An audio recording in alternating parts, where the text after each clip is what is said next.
Bonjour à tous, merci de nous rejoindre pour ce débat du cercle sur l'intelligence artificielle. Nous avons ce soir deux intervenants prestigieux. Donc, d'une part, Dominique Cardon, qui est associé de professeur en sociologie au Media Lab à Sciences Po et qui a écrit récemment « À quoi rêvent les algorithmes, nos vies à l'heure des big data ». Et à côté de moi également, Jean-Gabriel Ganassia, qui est professeur à l'université Pierre et Marie Curie, donc par ici. C'est président du comité d'éthique du CNRS, diplômé de philosophie, auteur du mythe de la singularité, faut-il craindre l'intelligence artificielle. Donc nous allons débattre avec ces deux intervenants sur intelligence artificielle, crainte et menaces. Dominique Cardon, donc j'ai dit que vous étiez sociologue, mais vous êtes alors c'est vrai que la question que j'ai, c'est pourquoi un sociologue s'intéresse à l'intelligence artificielle. Bon, vous êtes un sociologue qui vous intéressez aux problématiques technologiques depuis plus de 20 ans, donc ça peut sembler naturel, mais est-ce que vous pouvez quand même nous dire qu'est-ce que vient faire un sociologue dans cette... Oui, beaucoup de choses, parce que c'est passionnant, parce que c'est nouveau, parce que c'est original. Alors, mais en même temps, c'est pas complètement nouveau. Et du coup, moi, je pense à un des intérêts. Alors, moi, je vais refaire comme Jean-Gabriel, avec lequel je suis en grand accord, mais avec une version un peu différente de l'histoire. Pour dire pourquoi les sociologues... L'intelligence artificielle, donc, ça apparaît en 55, enfin, si on garde cette date-là, mais les gens de l'intelligence artificielle disent il y a 3 printemps et déjà 2 hivers. Donc, en fait, c'est une histoire complètement sinueuse, dans laquelle il y a des modes extrêmes, puis une phase de déclin, puis une nouvelle mode, puis une phase de déclin. Et chaque fois, la définition de l'intelligence qui vient, en 55, puis dans les années 80, et puis celle qui vient aujourd'hui, n'est pas la même. Et donc, ça, c'est déjà, pour un historien des sciences, c'est fascinant. C'est-à-dire qu'on est en train de dire on va donner de l'intelligence à des automates, mais notamment ceux de la deuxième intelligence artificielle qui marquent beaucoup les esprits ont essayé d'imaginer que l'automate allait être symbolique, qu'on allait en fait mettre dans ce qu'on appelait à l'époque des systèmes experts, qu'on appelle toujours d'ailleurs, qu'on allait mettre des ensembles de règles qui reproduiseraient le type de raisonnement, dit raisonnement naturel, que faisait un médecin ou une fonction qu'on essayait d'automatiser.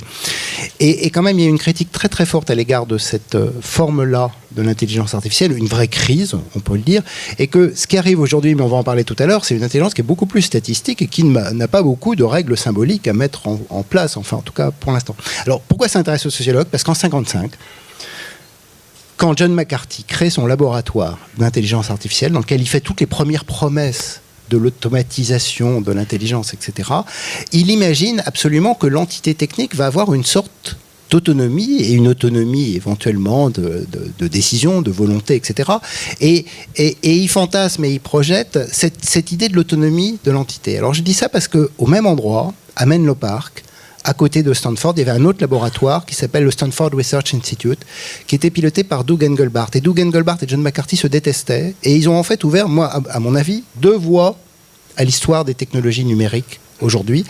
Doug Engelbart, lui, il dit pas intelligence artificielle, en anglais IA, hein, lui, il dit AI, il dit augmentation de l'intelligence. Et entre intelligence artificielle et augmentation de l'intelligence, il y a tout ce qui va fabriquer l'histoire du numérique, parce que augmentation de l'intelligence, pour Doug Engelbart, ça veut dire inventer l'ordinateur personnel, ça veut dire inventer l'interface graphique, ça veut dire inventer la souris de l'ordinateur, ça veut dire, dans l'affiliation de Ted Nelson, inventer le lien hypertexte, fabriquer le web, en fait fabriquer le monde numérique qui s'est fabriqué aujourd'hui. Moi, si on regarde, c'est beaucoup trop rapide de lire comme ça, tu vas me contester. Ah, mais on n'a qu'une heure et on a plein de sujets à aborder. Dans cette bataille, c'est Engelbart qui a gagné. Et le sociologue a tendance à dire, quand il voit réapparaître à nouveau l'intelligence artificielle aujourd'hui, de se dire, bon, c'est intéressant, ils sont en train de faire des trucs incroyables, mais on refait l'histoire. Ça ne marchera que s'il y a une articulation avec les usages, les pratiques. Donc en fait, on est en train de refabriquer aussi, à mon avis, de l'augmentation de l'intelligence plus que de l'intelligence artificielle. Bon, après, il faudrait rentrer dans le détail. Je ne suis pas tout à fait d'accord avec toi, même si effectivement l'apport de Doug Engelbart est extraordinaire. Donc vous avez Doug Engelbart en particulier, c'est lui qui a pensé qu'il fallait que l'ordinateur soit un prolongement du corps. Et la souris, c'est ça. C'est-à-dire que le geste va se retrouver à l'intérieur de la machine. Et bon, après, il y a eu tout un tas de travaux. Mais il y a des liens quand même très étroits. On ne peut pas diviser les choses comme ça. Mais ce que je crois important pour rentrer un peu dans le vif du débat, c'est que les technologies de l'information ont effectivement une histoire qui est un peu cyclique. Alors, ça paraît paradoxal, parce que le temps de la modernité, c'est pas un temps cyclique, c'est un temps du progrès. Et moi, ce que j'ai comme théorie, c'est que c'est un temps tressé, c'est-à-dire que les choses disparaissent et réapparaissent en permanence. Alors pourquoi est-ce que c'est un temps tressé ?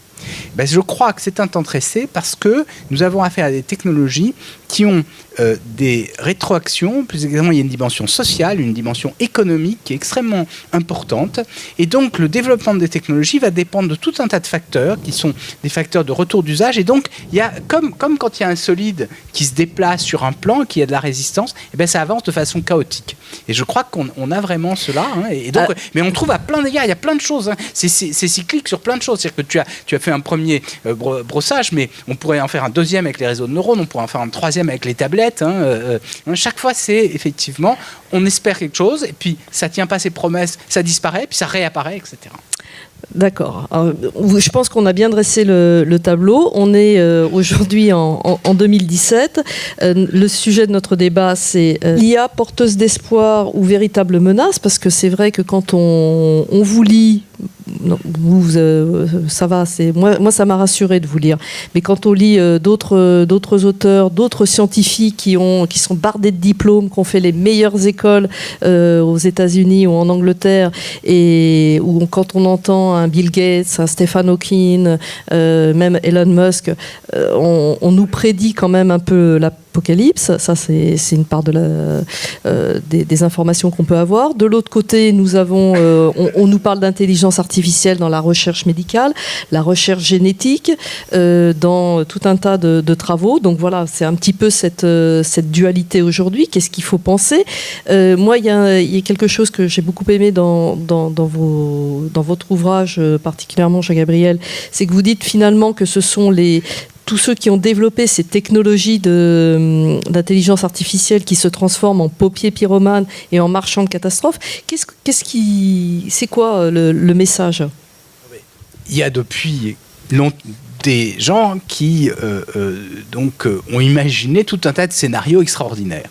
Ça donne naissance à des nouvelles de science-fiction, à des romans de science-fiction, depuis le début de l'informatique. Dès les années 50, il y a des mathématiciens qui se disent « Qu'est-ce qui se passe si les machines deviennent hyper intelligentes, elles vont prendre le pouvoir, etc. » Bon, c'est amusant, dans les années 80, je crois, il y avait Werner Winch qui a écrit tout un tas d'ouvrages, donc lui était même mathématicien et informaticien, mais il distinguait bien les deux. Puis ensuite, il y avait des gens qui se prétendaient scientifiques, comme Hugo de Garis, par exemple, qui a écrit un certain nombre de choses, mais ça restait des singularités, des individus. Et puis depuis quelques années, et c'est la raison d'ailleurs pour laquelle je me suis donné la peine d'écrire cet ouvrage, parce que je ne prenais pas ça très au sérieux, depuis quelques années, des grandes sociétés comme Google, comme Nokia, il y a énormément de sociétés qui donnent crédit à ces discours.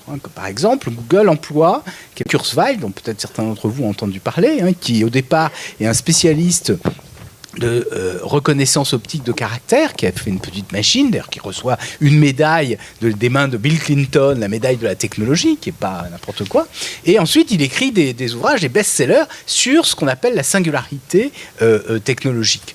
Éventuellement, j'expliquerai si vous vous expliquerez la singularité tout à l'heure, oui, quand même. Mais c'est l'idée, disons, qu'à un moment donné, les machines vont être plus intelligentes que nous. Alors, il y a deux scénarios. Un scénario catastrophiste, c'est qu'elles se déploient toutes seules et on est sur le bord du chemin, on disparaît. Et puis un autre scénario, optimiste, qui est de se dire, on va se greffer aux machines, on va devenir des cyborgs et on va devenir immortels.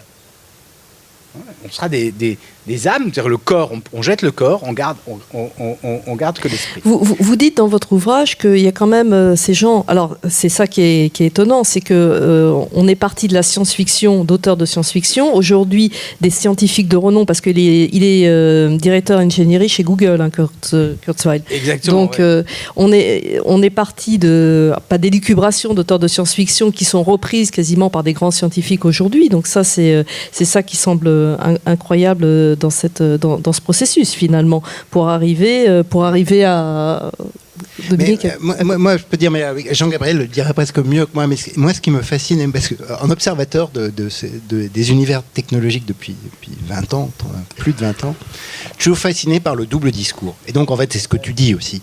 C'est-à-dire qu'il y a à la fois la promesse et la prophétie qui est absolument nécessaire, mais presque de façon, comme tu dis, publicitaire, à la fabrication du marché, des attentes, des espoirs, aussi de l'imaginaire de science-fiction. Et là, il y a un accompagnement très fort, et Kurzweil et la singularité fait ça. Et puis à côté, il y a la réalité absolument pragmatique, concrète, commerciale, technologique de ce qu'ils sont en train de fabriquer. Et moi, ce qui me fascine, alors évidemment, le sociologue, il est de ce côté-là, parce que c'est ça qui l'intéresse, c'est qu'est-ce qui fonctionne réellement. Et ce qui rend très difficile le discours et la compréhension des discours et des attentes aujourd'hui sur l'intelligence artificielle, c'est qu'on est évidemment embarqué par la rêverie des premiers parce qu'elle est facile, on y adhère immédiatement. Et puis quand on regarde ceux qui la fabriquent au concret, et moi je suis très intéressé parce que c'est ça, c'est d'aller dans les labos, c'est d'écouter ceux qui fabriquent, etc.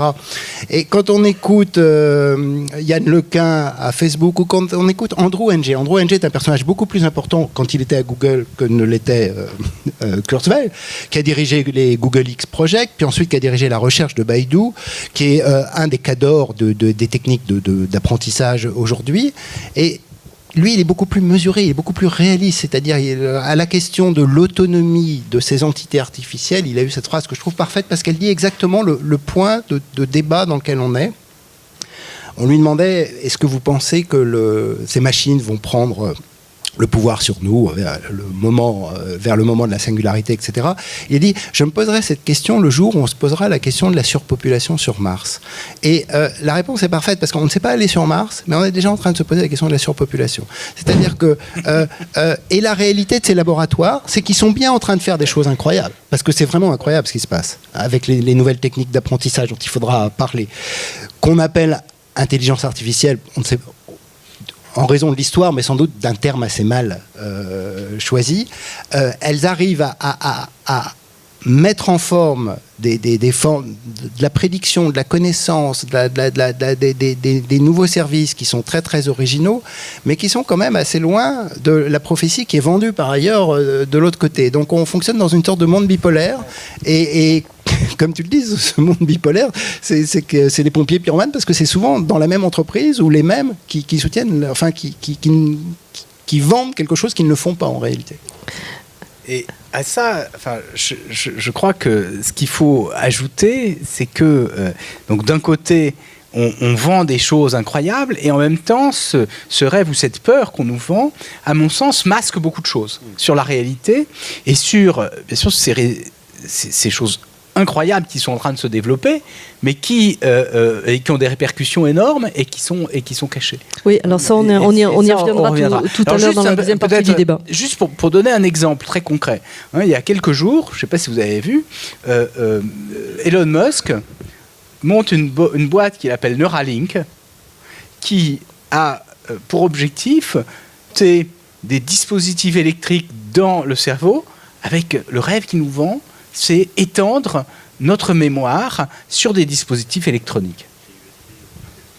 C'est un cauchemar, cette histoire.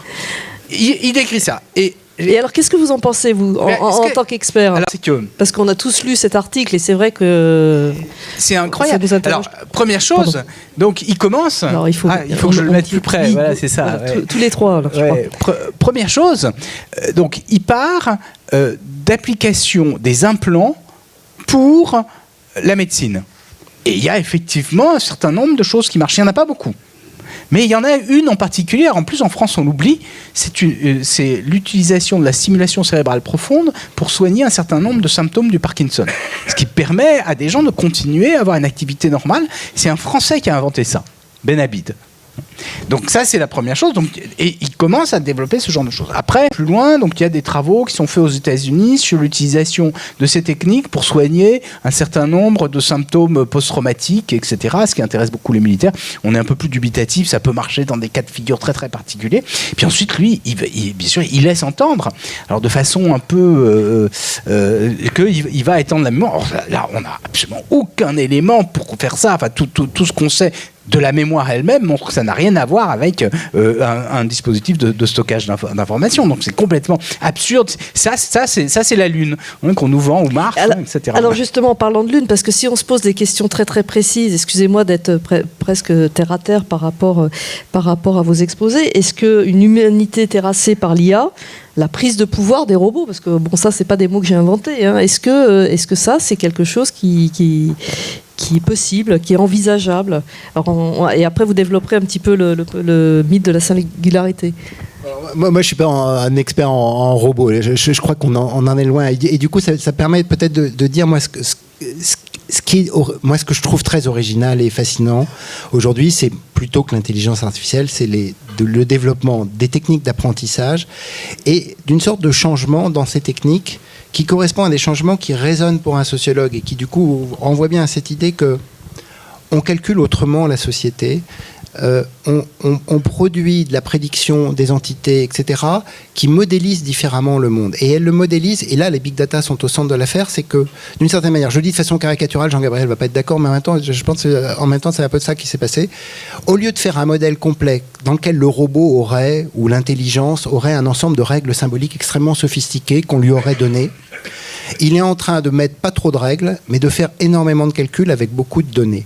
Et donc, ce qui se transforme, en fait, c'est pas tellement que la machine soit intelligente, conceptuelle et symbolique, c'est que la machine arrive à calculer de façon probabiliste des modèles dans lesquels elle aspire le monde pour mieux le percevoir. Et la grande nouveauté, me semble-t-il, et notamment dans les affaires de neurones, de perception, d'image, etc., c'est que finalement, en aspirant de la donnée, on arrive à faire un modèle qu'on ne sait plus trop interpréter, là il y a un autre débat, mais en revanche qui colle mieux aux affaires. Et l'exemple moi, que je prends toujours parce qu'il est absolument symptomatique de cette transformation, puis vous l'avez tous vu, c'est la traduction automatique. Quand on essayait d'apprendre la syntaxe, la grammaire, les ontologies et tout ça, la traduction automatique ne faisait aucun progrès. Hein. Ça ne marchait pas. Pourquoi ? Parce qu'il y a de la diversité contextuelle.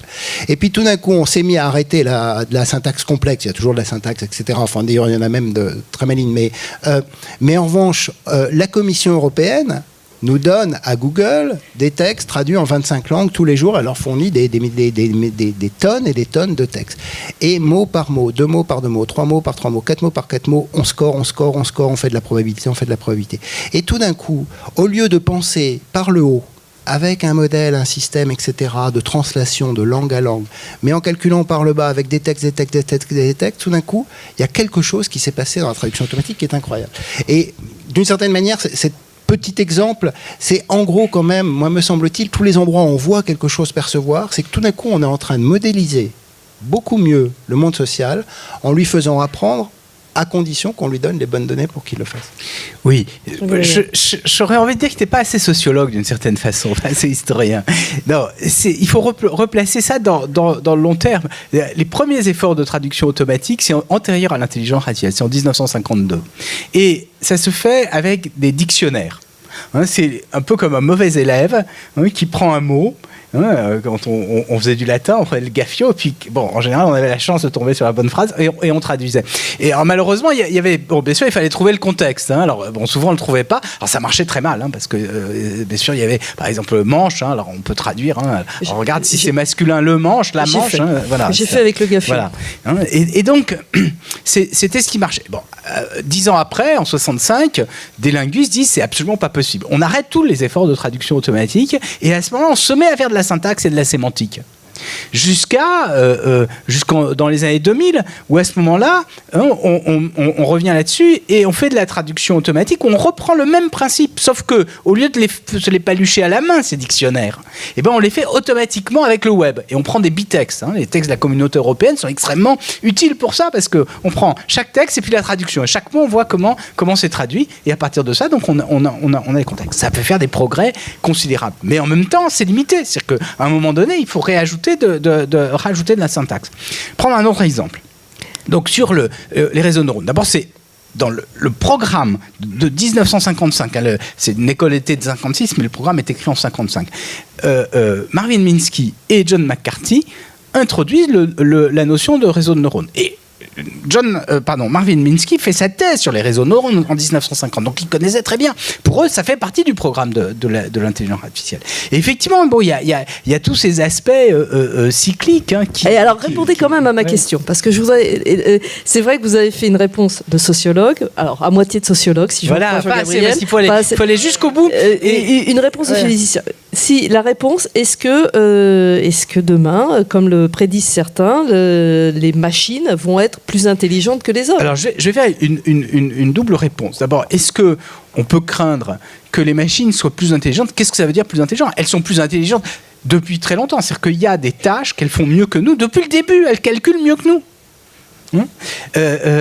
Avant même les ordinateurs, les calculateurs électroniques pour la balistique, ils calculaient mieux que les hommes. Quand Turing fait sa machine pour faire justement la cryptographie, pour décrypter les messages, il le fait mieux que les hommes. Sinon ça aurait pas marché. Donc aujourd'hui, les notions sont un peu plus complexes. Voilà, c'est ça. Mais on a donc depuis le début des machines qui, sur certaines tâches précises, sont meilleures. Mais ensuite, la question que posent ces gens, c'est de dire les machines vont devenir autonomes. C'est-à-dire que elles ne vont pas devenir autonomes au sens technique, ça on sait le faire, c'est-à-dire une chaîne de causalité qui va de la prise d'information à la décision sans intervention humaine. Ça on le fait depuis longtemps, mais ils disent autre chose. Ils disent qu'elles vont être autonomes au sens philosophique, c'est-à-dire qu'elles vont avoir leur propre but, et ça va nous dépasser. Elles vont avoir des objectifs qui ne seront pas les nôtres. Donc alors ça, c'est le mythe de la singularité. Et ça, je dis, ça c'est une fiction complète, et c'est une vieille fiction. C'est une fiction qui date de l'aube des temps, et il y a une très belle exposition, je ne sais pas si vous l'avez vu, sur le golem, le golem, c'est aussi cette affaire-là. Je peux te dire la même chose, mais dans un autre jargon d'anthropologue, là, pour le coup. Mais, parce que cette idée, il y a l'homme, et puis il y a la machine. Elle nous vient précisément de la technique. Et ça, c'est ce que nous ont montré le roi Gourand et les anthropologues. C'est-à-dire que notre manière de nous définir comme l'humain, qui pourrait être tout d'un coup destitué de son statut par cette entité autonome et indépendante qui viendrait, elle est précisément constituée par l'apparition de l'outil. Et c'est parce que nous avons créé l'outil, parce que nous avons développé un environnement technique, parce que nous sommes aujourd'hui dans un environnement dans lequel nous avons déporté vers l'environnement, vers le livre, vers la mémorisation, toute une série de capacités extrêmement fortes que nous pouvons penser que nous sommes ces êtres subtils, précis, originaux, etc., que nous prétendons être. Et donc, d'une certaine manière, cette idée de la spécificité de l'homme, elle dépend en grande partie de cette fabrication constante, souterraine et continue de notre environnement. Alors, d'une certaine manière, moi, ce que je crois, mais je suis, moi, du côté, vous avez compris, de l'intelligence augmentée plutôt que de l'intelligence artificielle, c'est que ces nouveaux êtres, ils vont être de plus en plus, effectivement, autonomes dans la manière dont on va programmer la spécificité des tâches qu'ils vont pouvoir remplir. On est en train d'équiper notre environnement d'entités à qui nous confions, dans des domaines quand même extra spécialisés, parce qu'il faut le dire, ça, Jean-Gabriel le dirait mieux que moi, c'est que ça, quand ça fonctionne, et toutes ne fonctionnent pas. Quand ça fonctionne, c'est qu'on les a limités à... Ils jouent au Go, mais ils ne savent pas jouer aux échecs, et inversement. Donc il faut... C'est cette idée qu'on les met dans on met dans des espaces ces nouveaux artefacts, et ces artefacts, effectivement, ils ont de plus en plus des capacités qui n'existent que dans ce couplage continu de notre intelligence et de l'environnement que nous façonnons, que nous construisons et que nous fabriquons ensemble. C'est pour ça que moi je suis pas très effrayé par... Donc on n'aura pas HAL 2001 l'Odyssée de l'espace. Non, mais moi je sais me projeter qu'à très peu, dans un futur très proche. Mais pour l'instant, rien de raisonnable nous permet de penser que ça puisse arriver prochainement.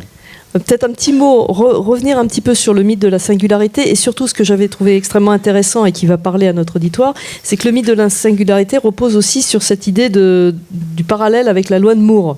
Donc ici, tout le monde connaît la loi de Moore, ouais. Multiplication... Alors, exactement. La puissance des processeurs, l'origine des processeurs tous les 2 ans. Cette notion de singularité, elle est liée à la loi de Moore. Alors d'abord rappelons que le concept de singularité vient des mathématiques. Une singularité, c'est un point où une fonction de mathématiques n'est pas très bien définie. Alors ça peut être, par exemple, la fonction qui a x associé 1 sur x au voisinage de 0, elle n'est pas définie, moins l'infini avant, plus l'infini après, ça c'est une singularité. Alors il y a d'autres types de singularités où c'est la dérivée qui est mal définie, comme un point de rebroussement. La théorie des catastrophes, dont peut-être certains se souviennent, de René Thom, c'est une branche de la théorie des singularités. Alors quel est le rapport ? Vous allez le voir plus tard. En physique, vous avez aussi des singularités parce que si les équations qui régissent des phénomènes physiques tout d'un coup présentent des singularités mathématiques, en général, il y a des phénomènes étranges du point de vue physique. Et les trous noirs, par exemple, sont des singularités physiques. Et c'est intéressant parce que Stephen Hawking, qui fonce sur la singularité, lui-même est un spécialiste des trous noirs. Je pense que c'est pas totalement indépendant. Mais alors, pourquoi il y a une singularité technologique ? Stephen Hawking qui a alerté sur les risques de l'intelligence artificielle. Alors pourquoi ? Qu'est-ce que c'est ? Alors c'est l'idée qu'il y a un moment donné où la machine va être plus intelligente que nous et donc où on va avoir un point critique. Je ne sais plus quel est le statut de l'homme. Soit il disparaît, soit il s'hybride aux machines, etc. Ce que j'ai dit tout à l'heure. Alors, sur quoi ça se fonde ? Ça se fonde sur deux choses. Les arguments, c'est ça que j'essaye d'expliquer en détail. Le premier, c'est la loi de Moore. C'est de dire, la puissance des processeurs double à intervalles réguliers, vous la connaissez tous. Et donc, à ce moment-là, à un moment donné, ils vont être plus puissants que nous. Alors, c'est vrai que c'est un drôle d'argument pour deux raisons. D'abord parce qu'on sait que la loi de Moore, elle commence à battre de l'aile et que on n'est pas sûr qu'elle continue. Et puis le deuxième argument, c'est que c'est pas la rythme, c'est pas la fréquence des processeurs qui fait qu'une machine est intelligente. Il n'y a pas que ça. En tout cas, ça n'est certainement pas que ça. C'est beaucoup plus compliqué. Alors eux, sur le premier argument, ils disent ah ouais, mais en réalité, c'est une loi de la nature. Et l'évolution des processeurs, c'est un moment dans l'histoire de la nature. Et de toute façon, si ça s'arrête, en fait, ça ne peut pas s'arrêter. Il y aura, c'est-à-dire que pour eux, c'est une voie tellement universelle, il dit il y aura un autre paradigme. Alors c'est bizarre parce que la notion de paradigme, justement, c'est comme c'est la révolution scientifique, c'est pas quelque chose qu'on peut anticiper. Mais eux, ils disent c'est normal puisque c'est ça la vie, c'est ça. Alors bien sûr, on se retrouve dans des sophismes absolument incroyables. Alors justement, sur cette notion de singularité, ça va nous amener dans la deuxième partie du débat parce que l'heure tourne et puis il y aura peut-être certaines questions.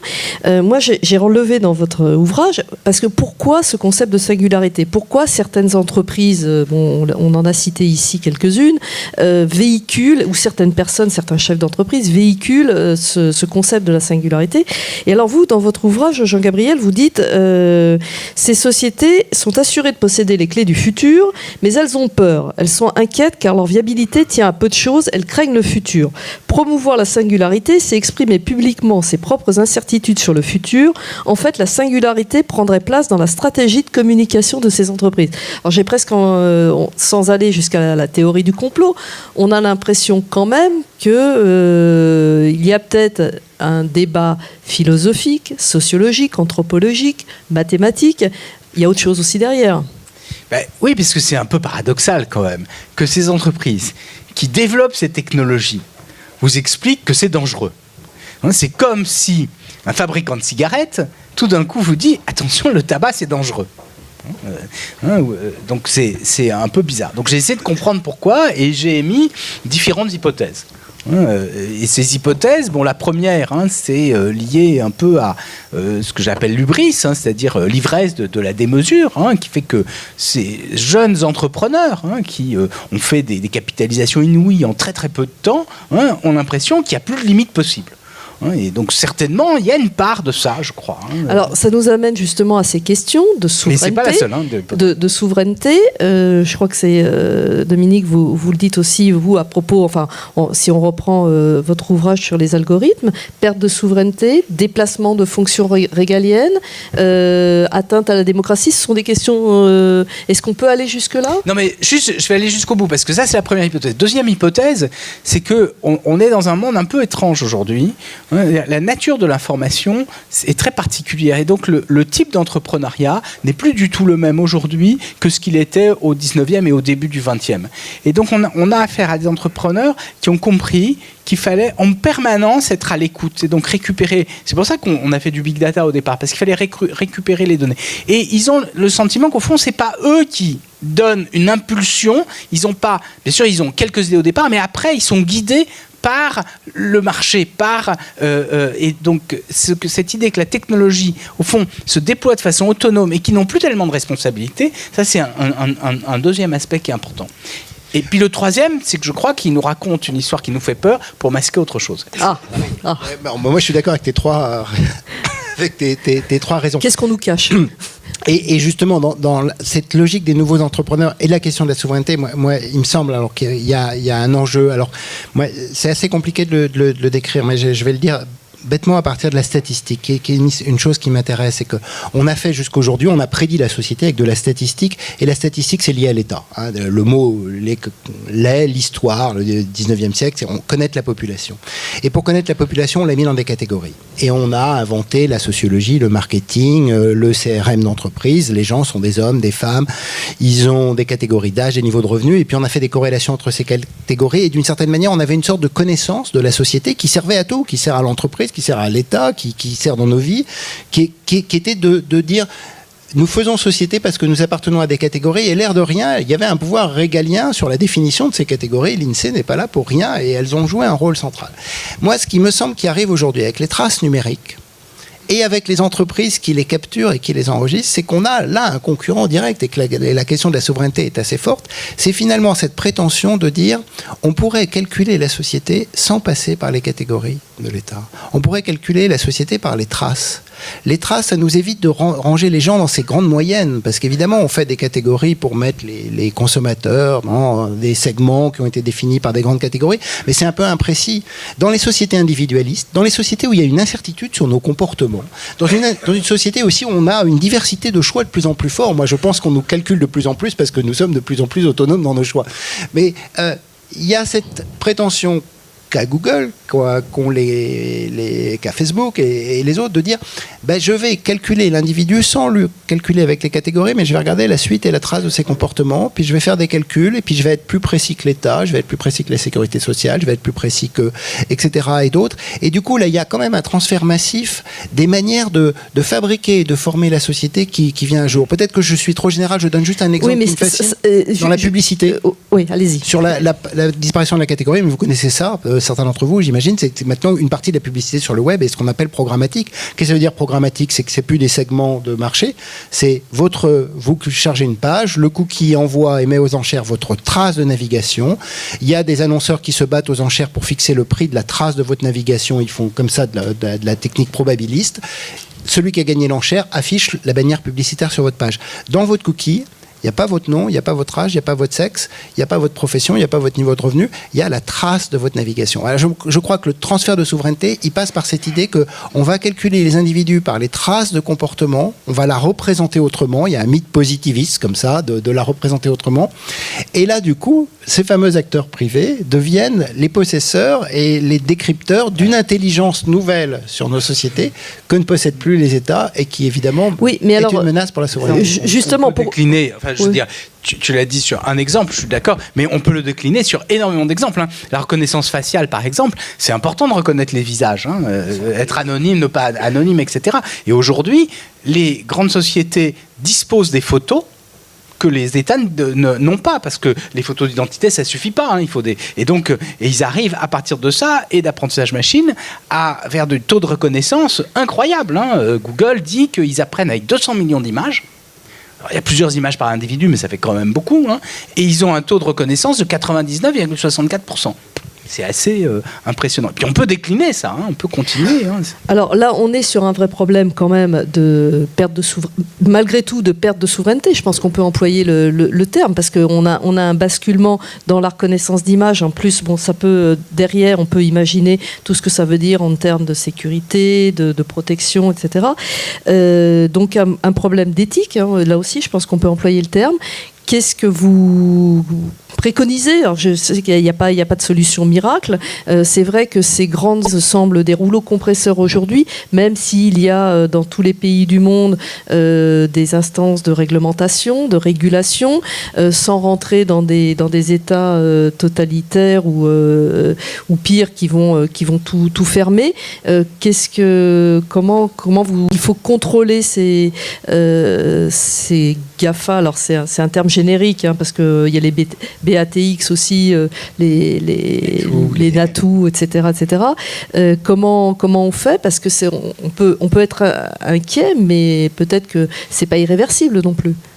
Bon, alors là, le sujet sera interminable, et c'est des dossiers différents. On n'a plus qu'un petit quart d'heure, je donne ceux qui me semblent importants, mais il y en aurait plein d'autres.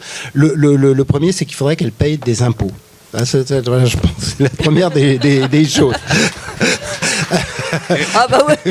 Bon, voilà. Oui, on est en France, et pourtant vous êtes applaudis quand on dit qu'il faut payer des impôts. Non. Nos impôts. Oui, nos impôts, exactement. Oui, c'est ça. Parce qu'elles le font avec nos données. Ce qui vient sur la deuxième question, c'est qu'il y a un enjeu majeur sur la régulation de l'accès à ces données sur les vies privées. Pour l'instant, d'une certaine manière, il y a quand même un grand flou qui s'est mis en place sous prétexte de consentement, de CGU, PALU, etc.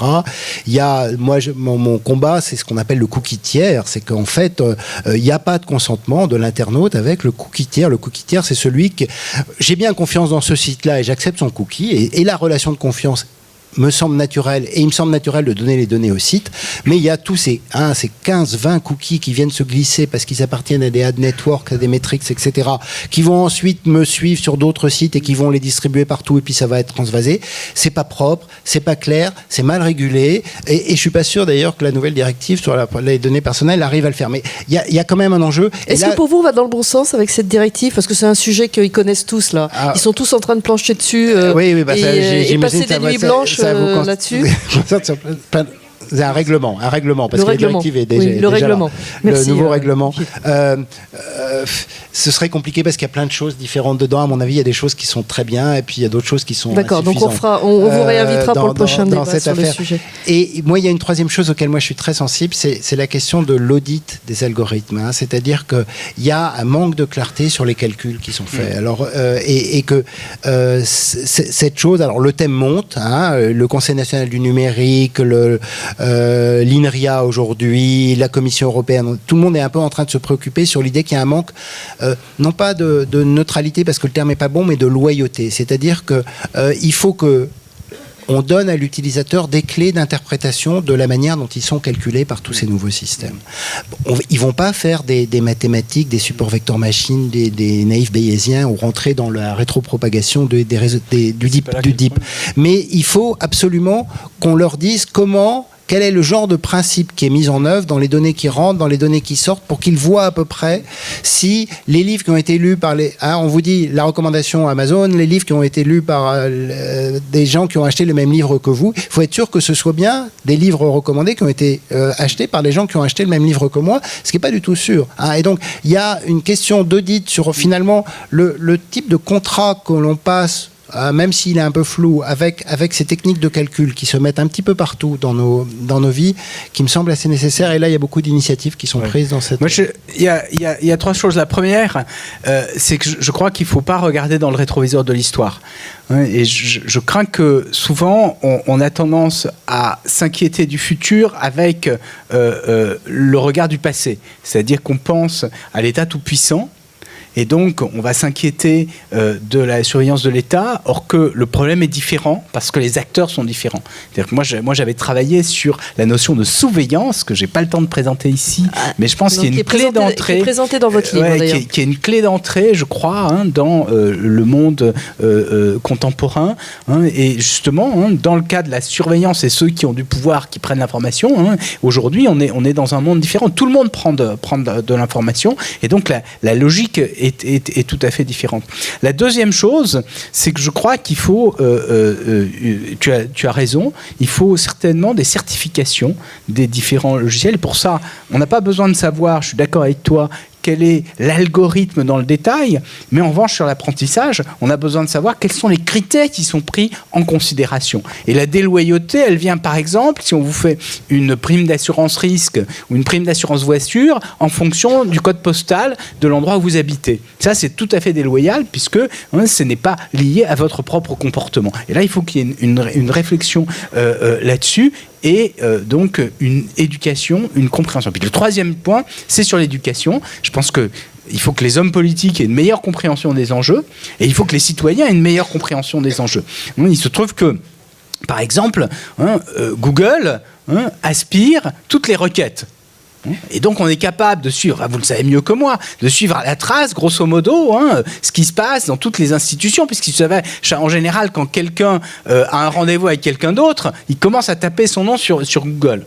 Or, il y a des moteurs de recherche, par exemple un moteur français qui s'appelle Quant, pour ne pas le nommer, qui s'engage à ne pas aspirer les... Et justement, ça fait partie peut-être des recommandations qu'il faudrait faire, mettre par défaut ce type de moteur. Donc je crois qu'il y a vraiment une forme d'éducation qui serait extrêmement importante pour le futur. D'accord. Écoutez, je vous remercie. On va s'arrêter là momentanément pour laisser des questions à la salle. J'espère que vous avez plein de questions. Moi, j'en ai encore toute une liste. Hein. Mais je préférerais... Il nous reste une dizaine de minutes à peu près. Est-ce que quelqu'un a des questions? Est-ce qu'il y a des points qu'on a abordés, que vous souhaiteriez... Oui. Bonjour. Je voudrais dire sur les GAFA, c'est pas bien qu'ils ne payent pas leurs impôts, mais il y a quelque chose qui est pire. C'est qu'ils nous imposent l'amendement numéro 1 de la Constitution américaine sur le sol européen. Et ça, c'est plus grave. C'est pas question. Ça concerne... On parlait d'algorithmique, mais justement, dans l'IA, c'est la mort de l'algorithmique. Puisque on a les travaux de Lequin, par exemple sur le deep learning, où on essaye de recopier la structure du cerveau avec les synapses et tout ça. Et on se retrouve avec des... C'est même pas des puissances de calcul, ce sont plus des calculs. Extrêmement puissantes, qui imitent la réflexion et la question, justement, intelligence qu'elle menace. Terminator, pour moi, c'est pas très loin. Hein.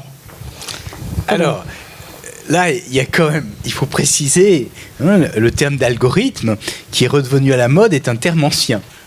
Donc, rappelez, parce que certainement beaucoup d'entre vous savent, hein, que algorithme, ça vient d'algorithmie, hein, et c'est une méthode de calcul, c'est une procédure. Et donc, dès que on simule quelque chose sur un ordinateur, pour le faire tourner, il faut qu'il y ait un algorithme. Donc, on a toujours affaire à des algorithmes dans le cas des réseaux de neurones profonds. Alors, le paradoxe, c'est que effectivement, quand on a fait de l'intelligence artificielle il y a 30 ans, on nous disait l'intelligence artificielle, c'est de l'informatique non algorithmique. Bon, c'était aussi une bêtise. Hein. Simplement, ce qu'on voulait dire à l'époque, c'est que ça n'était pas algorithmique en ce sens où, quand on décrit un algorithme, on décrit comme une séquence, comme une succession d'opérations. Et ce que l'on souhaitait à l'époque, c'est avoir des langages déclaratifs, c'est-à-dire qu'on décrivait des connaissances et la machine les utilisait en fonction de leurs besoins. Aujourd'hui, on s'est dit que c'était trop difficile d'écrire ces connaissances et que on va procéder à de l'apprentissage. Mais ce sont des algorithmes qui sont derrière. Et aujourd'hui, quand on parle d'algorithmes, par exemple, quand Antoinette Rouvroy parle de la gouvernance des algorithmes, en réalité, ce qu'elle veut dire, c'est l'utilisation qui est faite dans la société des algorithmes prédictifs, qui sont des algorithmes d'apprentissage machine qui sont prédictifs. Mais on a affaire de toute façon à des algorithmes, même si c'est très puissant, même si ça va très vite, même si ça apprend sur des centaines de millions d'exemples, ce qui est bien sûr beaucoup plus puissant que ce qu'on est capable de faire nous-mêmes, ça reste toujours des algorithmes. Dominique, vous vouliez... Non, mais tu as parfaitement répondu. Ce qui est fascinant dans l'algorithme, les techniques mises en œuvre par le deep learning, c'est qu'on les appelle perceptifs. Hein. Et c'est du coup ce que disait Jean-Gabriel, c'est qu'on n'essaye plus de leur donner du symbole, des systèmes logiques. Hein, mais qu'on essaye en fait de faire transpirer le réel et de l'apprendre de façon perceptive. Alors c'est pour ça qu'il y a cette image assez nouvelle qui est alors je m'excuse d'employer du jargon, qui est radicalement, qui a une prétention à être radicalement inductive, c'est-à-dire apprendre à faire le modèle depuis le réel et à faire transpirer le réel pour faire le modèle et pas à le poser depuis la tête de ceux qui l'ont conçu et qui ont mis ensemble un ensemble de règles comme ça. Dominique, justement, ça c'est un peu caricatural parce que certes tu pars du réel mais en réalité tu as quand même décrit tes objets. Alors je vais vous raconter une histoire. La stratégie intelligence artificielle qui a été mise en place par Axel Lemaire au mois de janvier, puisqu'elle pensait qu'elle avait un temps infini pour ensuite la développer. Je crois qu'elle savait que ça allait être limité quand même. Non, je dis ça en rigolant. Mais on a fait venir un certain nombre d'acteurs et donc il y a eu à un moment donné Google. Mais vous en avez fait partie d'ailleurs. Oui, j'en ai fait partie. Et Google est venu pour présenter ses travaux. Alors le type de Google, sympathique comme le sont souvent les gens de Google, donc ce mathématicien qui est au laboratoire de Zurich, il nous dit c'est une révolution en intelligence artificielle. Aujourd'hui, on programme plus. On donne des exemples et puis ça se programme automatiquement. Il me dit on fait tout avec, on fait de la reconnaissance d'image, on fait de la reconnaissance de la parole, et puis on fait de la compréhension du langage naturel. Alors, je lui dis, mais attendez, il y a quelque chose que je comprends pas. Comment vous faites de la compréhension sans sémantique? La compréhension, c'est traduire dans un langage. Alors, il me dit, ouais, parce que pour nous, la compréhension, c'est juste générer une requête SQL. Alors, j'ai dit, d'accord, mais bon, même si vous générez une requête SQL, il faut bien que vous sachiez ce que vous générez. Il me dit, ouais, mais on fait un peu de langage naturel aussi, on fait de la sémantique, en fait, on fait tout. Donc, vous voyez, il y a ces discours officiels. Alors, justement, c'est là où le côté sociologique est intéressant. Il y a les discours, il y a la réalité. Et quand vous regardez la réalité, elle est totalement pragmatique. Et donc, effectivement, il y a l'idéologie, puis voilà. Et d'ailleurs, quand vous dites, Jean-Gabriel, dans votre ouvrage, il y a des théories qui sont avancées sur justement la prise. Alors, je vais revenir sur cette notion de prise de pouvoir de l'intelligence artificielle ou d'avancée de l'intelligence artificielle, mais c'est repoussé dans le temps. À un moment donné, on avait dit 2040, puis ou 2020, puis maintenant c'est 2045. Ouais. Non, oui, c'est rigolo. Oui, ça ressemble. Vous vous souvenez, dans l'histoire, l'apocalypse, on annonçait ça pour dans quelques années, puis ensuite. On a reculé l'apocalypse. Et ben là, c'est un peu la même chose. On recule la date. Ça vaut pour les technologies, mais ça vaut aussi pour les effets sociaux. Minsky, dans les années 60, nous tenait les discours qu'on entend aujourd'hui dans les magazines sur la fin de l'emploi, la disparition, etc. On avait dans 5 ans, alors c'était en 1960 pour dans 5 ans, à peu près tout ce qu'on annonce aujourd'hui pour dans 5 ans, transformation des emplois, la disparition, l'automatisation. Oui. Donc il y a une régularité, non seulement de la promesse technologique, mais aussi une régularité des promesses de sa transformation sociale. Je ne cherche pas à dire que des transformations n'ont pas lieu, mais d'être un tout petit peu, Oui, c'est ce que vous disiez en introduction, qu'on est un peu dans ces tresses, en fait. Avec cette machine c'est un peu un et pour des raisons économiques, parce qu'évidemment, c'est les investissements qui sont... Il y a quand même un côté Hollywood dans lequel on monte comme ça une forêt de promesses, parce qu'on sait que les investisseurs, les esprits, les journalistes vont venir dans cette affaire pour rêver avec nous. Alors le rêve est un peu un cauchemar, mais pour rêver avec nous et puis fabriquer comme ça ces vagues technologiques qui ensuite retombent tout en inventant autre chose. Alors ce qui est toujours fascinant, c'est qu'évidemment, il va bien se passer quelque chose, mais c'est pas du tout ce qu'on nous annonce. Ça va être autre chose d'un petit peu plus original, d'un petit peu plus hétérodoxe qui peut arriver. Alors, il y a peut-être une autre question.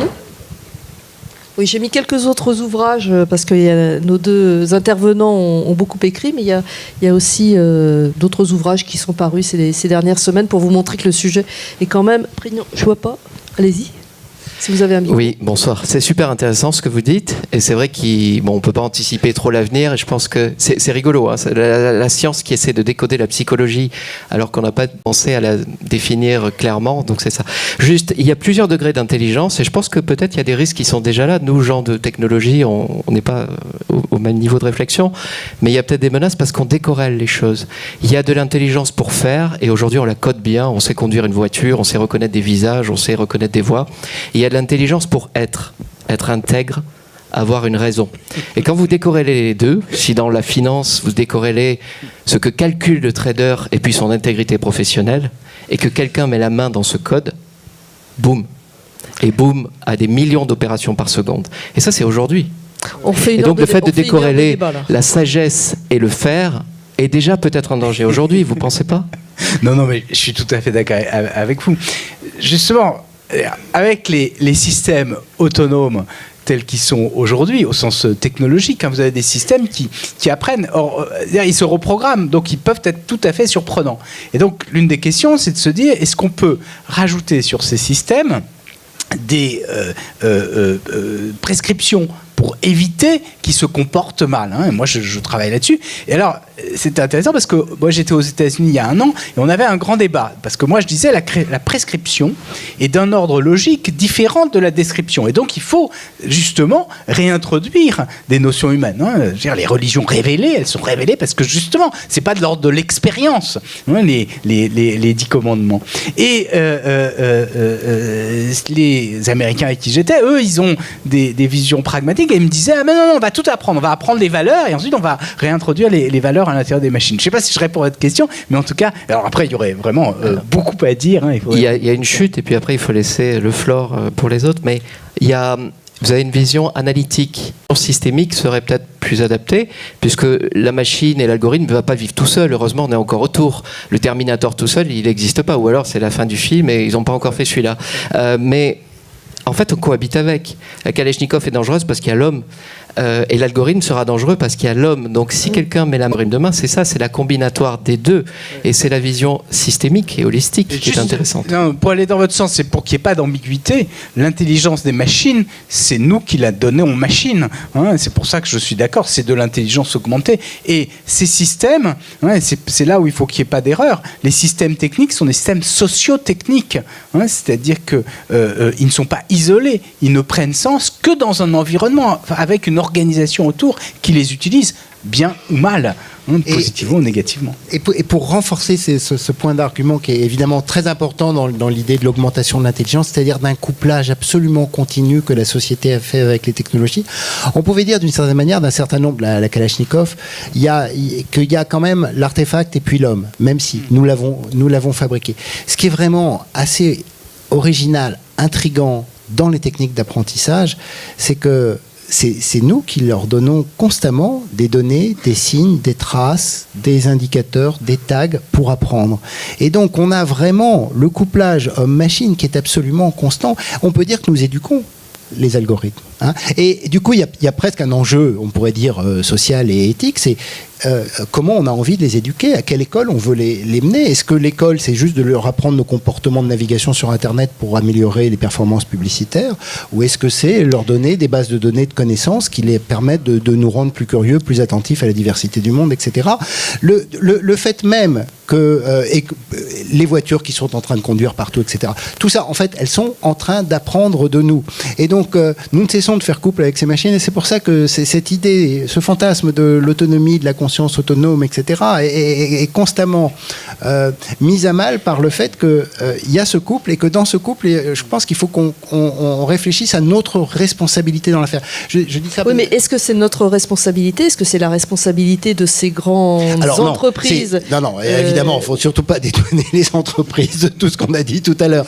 Mais prenons l'exemple, le fameux exemple, alors, intelligence artificielle ou pas, je ne suis pas sûr, mais en tout cas, apprentissage, c'est certain, de l'algorithme de Facebook. Hein, qu'est-ce qu'il est en train de faire? On est en train de lui dire, il est en train de nous enfermer dans une bulle.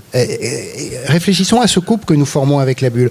En fait, l'algorithme, il a un objectif, il est supervisé. Il a un objectif, c'est qu'on reste plus longtemps sur Facebook. Et l'objectif pour qu'on reste plus longtemps sur Facebook, c'est d'analyser nos propres clics. Et donc, ce que dit Facebook avec justesse, c'est dire du fait de vos clics, vous êtes responsable de ce qu'on va ensuite vous montrer, puisque en fait, c'est les traces de ce qui vous a intéressé qui va nous aider à faire un modèle pour déterminer ce qui va ensuite vous intéresser. Vos traces passées expliquent les sites qu'on vous amène dans le futur. Et donc, il est en train de nous dire, vous êtes qualité des recommandations qu'on vous fabrique. Et donc, une partie de ce débat, on voit bien qu'il ne cesse de jouer dans un couplage dans lequel, si on veut que les algorithmes soient curieux, si on veut devenir un individu curieux, il faut qu'on donne des traces curieuses pour qu'ils apprennent un modèle curieux. Si on est monotone, régulier et un peu stupide dans nos choix de navigation, on lui donne des traces régulières, monotones et un peu stupides, et lui, il va faire des recommandations de ce type-là. Donc, on voit bien que, d'une certaine manière, ces sortes de systèmes d'apprentissage, et là, on est vraiment dans du système qui se mettent en place,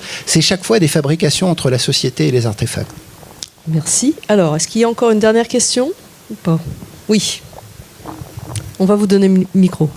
Alors je voulais justement rebondir par rapport à la question de monsieur juste avant. Je trouve que ce qui manque un peu dans ces discussions, c'est la question de l'intentionnalité. Et je voudrais justement reprendre l'histoire de la Kalachnikov. Donc on dit que c'est pas la Kalachnikov qui tue les gens, mais l'humain qui s'en sert.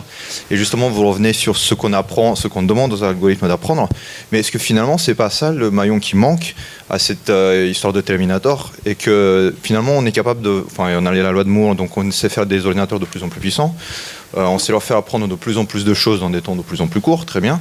Mais est-ce qu'au final, ce qui leur manque, c'est une intentionnalité? C'est-à-dire qu'est-ce qu'ils vont apprendre?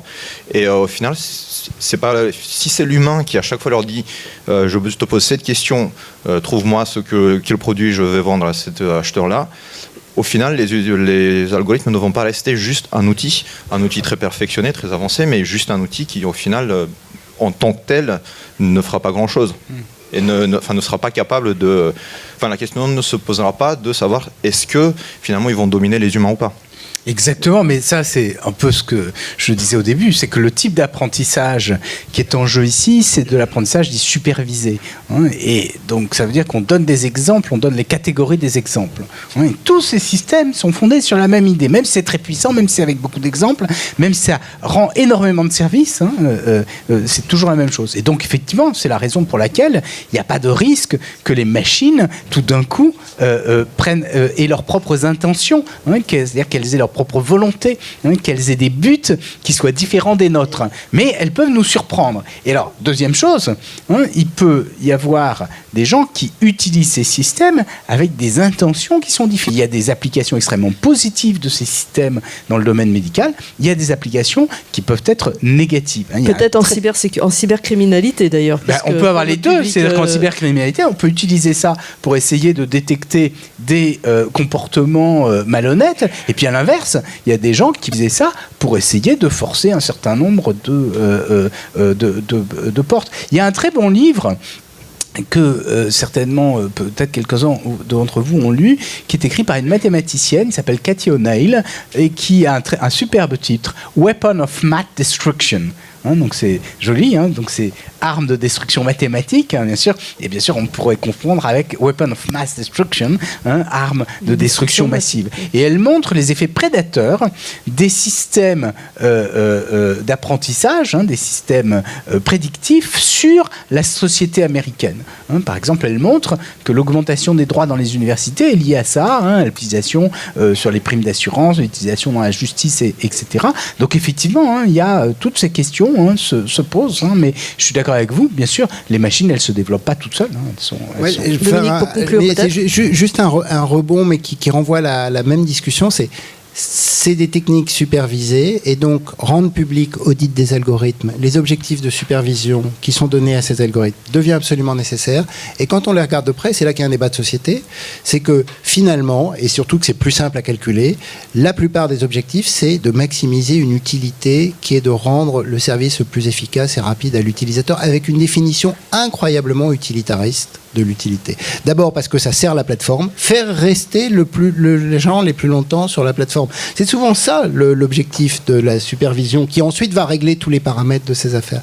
Et donc je pense qu'il y a un débat de se dire, est-ce que c'est toujours l'objectif qu'on devrait donner à ces algorithmes? Est-ce qu'il faut lui redonner, on peut dire pour le GPS, c'était un exemple un peu métaphorique comme ça, mais est-ce qu'on a besoin de la route la plus rapide? On peut aussi avoir la route la plus belle, on peut avoir la route la plus diverse, etc. On peut leur donner d'autres objectifs. Mais l'air de rien, et du coup la question des entreprises qui les fabriquent et de l'intentionnalité qu'on a donnée à ces systèmes, elle va déterminer ensuite la manière dont nous sommes calculés et dont les données que nous leur avons données vont ensuite nous mettre dans un schéma qui est fondamentalement utilitariste. Et en plus, c'est pour ça qu'on y adhère. Du coup, parce que pourquoi tu citais l'exemple de Quant, ils gardent nos requêtes parce que du coup le service est un peu meilleur, parce que c'est un peu plus utile, parce qu'ils ont utilisé cette information pour le modèle et puis ils la gardent, etc. Bien, alors, merci beaucoup. Peut-être qu'il faudrait un moteur de recherche qui soit moins performant. Parce que du coup, derrière l'utilité, il y a la performance. Il y a la performance. En tout cas, merci beaucoup. On va s'arrêter là. Alors, merci à tous les deux. Merci Jean-Gabriel, merci Dominique pour hauteur de vue et ce débat. Je vous rappelle que notre prochain rendez-vous, c'est le 15 juin ici pour le prix de l'innovation. Et puis, merci à tous et on nous attend, je crois, pour le cocktail en haut.